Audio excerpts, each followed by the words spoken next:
Dear student, BA प्रथम वर्ष में जैसा कि आपको पता है कि आपके सब्जेक्ट के अलावा माइनर सब्जेक्ट्स हो गए हैं। तो माइनर सब्जेक्ट में ज़्यादातर बच्चों ने हिंदी लिया है। हिंदी में लिखित प्रश्न पत्र आएगा।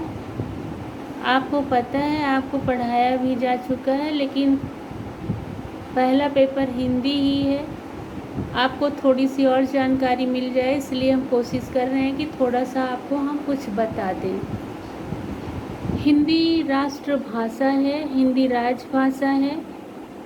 बहुत संविधान सभा में बहस के बाद बहुत सारे वाद विवाद हुए। उसके बाद जा कर के यह निष्कर्ष निकला, अनुच्छेद 343 से 351 तक 14 सितंबर को हिंदी को राजभाषा और राष्ट्रभाषा का दर्जा प्रदान किया गया।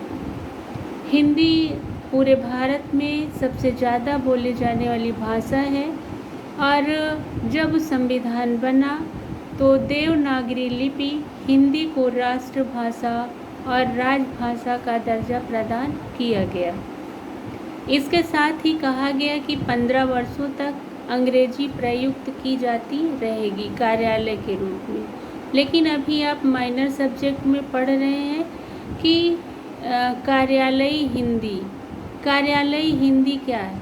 मतलब वो कार्यालयी हिंदी आपको पढ़ना है। उसमें कार्यालय से संबंधित पत्र और जो प्रयोजन मूलक है, जो कामकाज की भाषा है या जो कामकाजी हिंदी है, उस हिंदी को आप कार्यालयी हिंदी में पढ़ रहे हैं। मातृभाषा अलग अलग होती है सबकी। 1652 मातृभाषाएं भारत में बोली जाती हैं। मातृभाषा वो होती है जिसको बच्चा अपनी माँ से सीखता है या उसको प्रयोग में लाता है, उसे हम मातृभाषा कहते हैं। राष्ट्रभाषा, राजभाषा जो हमारे संविधान में हमको प्रदान किया गया है, जैसा कि हमारे यहाँ हिंदी को राष्ट्रभाषा और राजभाषा का दर्जा प्रदान किया गया है। अनुच्छेद 343 से 351 तक व्याख्यायित है।